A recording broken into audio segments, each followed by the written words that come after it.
I did a residency where I started in Portland, Oregon, and went across the Pacific to Hawaii, Honolulu.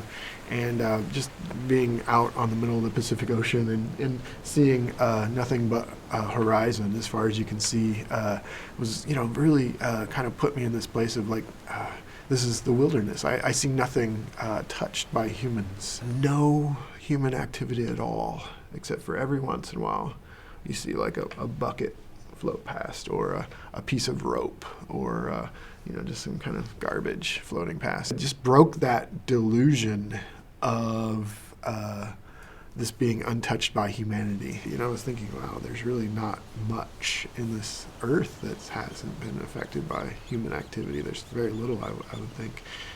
So I made a piece titled Wilderness about that experience, where it's 13 disposable single-use shopping like plastic bags that are all moving in the gallery space up and down based on data. I brought a sensor with me on that voyage across the Pacific and collected all of the movements of the ship, all of the wave movements of the ship across that transit from Portland to Hawaii.